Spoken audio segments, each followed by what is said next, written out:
Shri Gayatri tours and travels Chardham యాత్ర complete travel plan.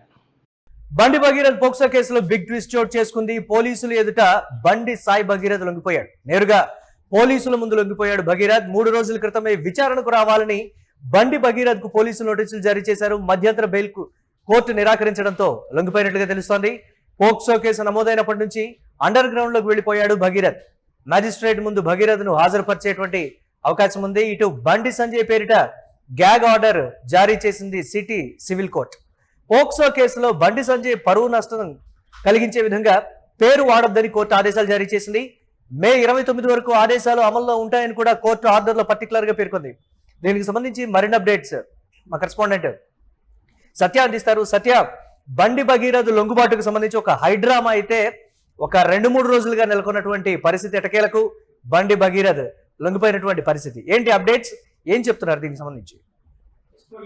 రాష్ట్ర వ్యాప్తంగా దేశవ్యాప్తంగా కూడా సంచలనం రేపినటువంటి ఈ కేసుకు సంబంధించి బండి భగీరథ్ ఏదైతే మే 8వ తారీఖు నైట్ కేసు నమోదైంది, పోక్సో కేసు ఆయన పైన.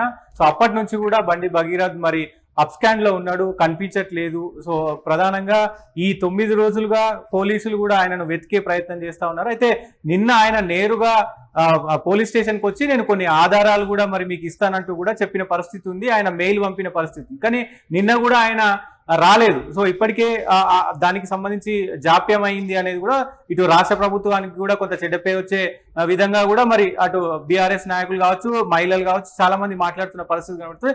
ఈ నేపథ్యంలో ఈ రోజు కొంత సంచలనమైనటువంటి నిర్ణయాలు కూడా తీసుకున్నారు పోలీసులు. ఏదైతే ఈ మొత్తం కేసుకు సంబంధించి లుక్అవుట్ నోటీసులు కూడా ఇచ్చారు. ఎందుకంటే అప్స్కాండ్ లో ఉన్నాడు కాబట్టి ఇక దేశం విడిచి వెళ్లకుండా ఏదైతే లుకౌట్ నోటీసు ఎల్ఓసి కూడా జారీ చేశారు. దానికి సంబంధించి ఏదైతే భగీరథ లొంగిపోవడానికి ముందు ఇవన్నీ కూడా జరిగినాయి.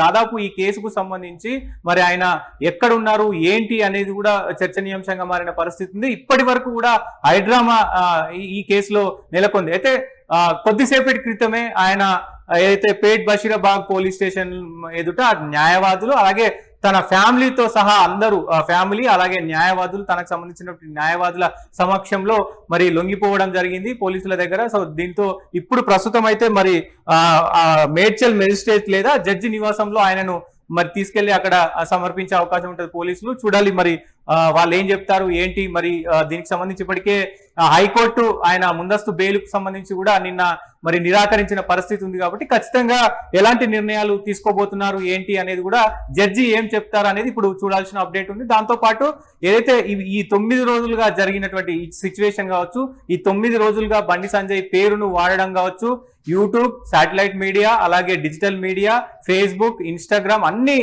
మాధ్యమాల్లో కూడా ఆయన పేరును వాడకూడదు అంటూ కూడా మరి ఏదైతే కోర్టుకు సంబంధించినటువంటి ఉత్తర్వులు కూడా వచ్చిన పరిస్థితి ఉంది. నా పేరుకు నాకు భంగం కల్పిస్తున్నారు ఈ కేసులో. సో నా పేరు ఎవరైతే వాడారో నా ఫోటో కానీ నా పేరు కానీ వీటన్నిటిని కూడా వెంబటే తొలగించాలంటూ కూడా మరి కోర్టు అయితే ఆదేశాలు ఇచ్చిన పరిస్థితి కనబడతా ఉంది. కొంత సంచలనంగా మారినటువంటి ఈ సిచ్యువేషన్ అంతా కూడా ఈ ఏదైతే నోటీసులు ఉన్నాయో ఈ గ్యాగ్ ఆర్డర్స్ ఇచ్చిన పరిస్థితి అయితే ఉంది హైకోర్టు.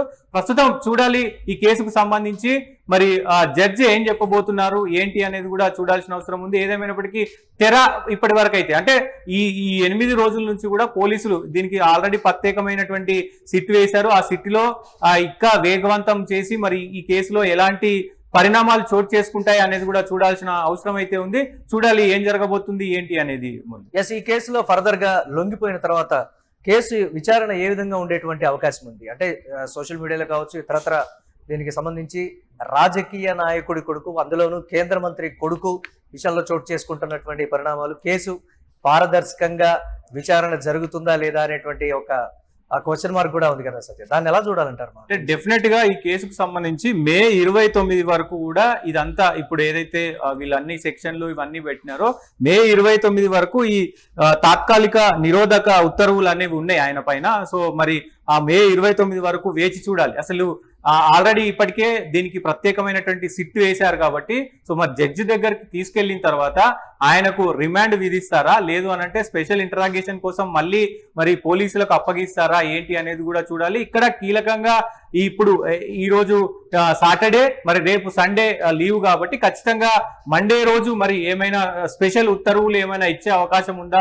ఏంటి అనేది కూడా చూడాలి. దాంతో పాటు ఇప్పటికే వెకేషన్ కి సంబంధించినటువంటి హాలిడేస్ ఉన్నాయి హైకోర్టుకు కాబట్టి, సో ఈ వెకేషన్ కి సంబంధించినటువంటి న్యాయమూర్తులు ఏం చెప్పబోతున్నారు అనేది ఇక్కడ కీలకంగా మారింది. దాంతో పాటు భగీరథ లొంగిపోయాడు కాబట్టి ఖచ్చితంగా ఈ వ్యవహారానికి అంతా కూడా మరి ఎండ్ కార్డు పడే అవకాశం ఉందా, లేదంటే ఇంకా వేరే ఏమైనా ఈ కేసులో మలుపు తిరిగే అవకాశం ఉందా అనే కోణంలో కూడా చూడాల్సిన అవసరం ఉంది. ఎందుకంటే రాజకీయంగా ఒత్తిడి చాలా ఉంది. రాజకీయ మొత్తం కూడా అంటే తెలంగాణ రాష్ట్ర వ్యాప్తంగా కూడా మహిళలు ఈ కేసు పైన కొంత ఉత్కంఠగా ఎదురు చూస్తా ఉన్నారు. అసలు ఏం జరుగుతుంది, ఏం జరగబోతుంది ఈ కేసులో అనే ఉత్కంఠతో ఎదురు చూస్తున్న పరిస్థితి కనబడతా ఉంది. నిజంగా తప్పు చేస్తే గనక శిక్ష పడుతుందా, లేకపోతే మరి రాజకీయంగా ఒత్తిడిలతో మరి ఏమైనా ఈ మొత్తం వ్యవహారానికి ఎండ్ కార్డు పడే అవకాశం ఉందా అనే కోణంలో కూడా మరి ఇటు మొత్తం సోషల్ మీడియా వ్యాప్తంగా ప్రచారం అయితే జరుగుతుంది.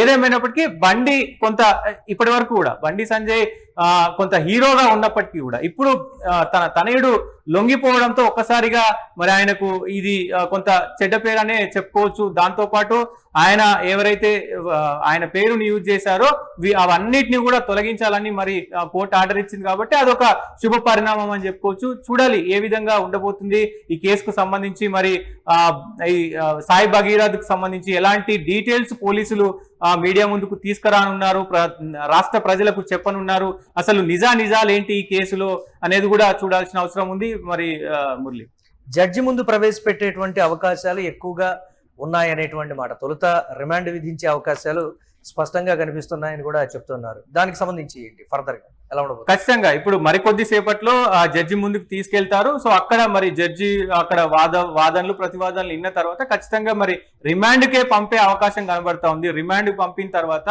మండే రోజు మరి దీంట్లో ఏమైనా ఇంట్రాగేషన్ కోసం మళ్ళీ పోలీసులకు ఇవ్వడమా, లేకపోతే ఏదైనా ఇంకా వేరే ఏమైనా అవకాశాలు ఉంటాయా అనేది కూడా చూడాల్సిన అవసరం ఉంది. దాంతో పాటు ఇప్పటికే మరి ఏదైతే మధ్యంతర ఉత్తర్వులకు సంబంధించి కూడా మరి పోస్ట్ పోన్ చేశారు కాబట్టి, అంటే గురువారం వరకు పోస్ట్ పోన్ చేశారు. గురువారం లోపు ఏమైనా మళ్ళీ పునరాలోచనలు చేసి వేరే సెక్షన్స్ కి సంబంధించి కూడా మరి న్యాయవాదులు ఇప్పుడు జడ్జి ముందు ఎలాంటి వాదనలు పెట్టనున్నారు, అంటే భగీరథకు సంబంధించినటువంటి న్యాయవాదులు సో అక్కడ జడ్జి ముందు ఎలాంటి వాదనలు పెట్టనున్నారు అనేది ఇక్కడ ప్రధాన అంశంగా మారింది. సో వాటన్నిటిని పరిగణలోకి తీసుకొని మండే రోజు దీనికి సంబంధించి ఏమైనా మరి కొత్తగా ఏమైనా డీటెయిల్స్ వచ్చే అవకాశం ఉందా, కొత్తగా మరి న్యాయస్థానం ఏదైనా ప్రకటన చేసే అవకాశం ఉందా, లేదు అంటే గురువారం వరకు వేచి చూడాల్సిన అవసరం ఉందా అనేది కూడా చూడాల్సిన అవసరం ఉంటుంది. మురళి, ఇక బండి భగీరథ్ పోక్సో కేసులో బిగ్ ట్విస్ట్ చోటు చేసుకుంది. పోలీసులు ఎదుట బండి సాయి భగీరథ్ లొంగిపోయాడు. నేరుగా పోలీసుల ముందు భగీరథ్ లొంగిపోయాడు.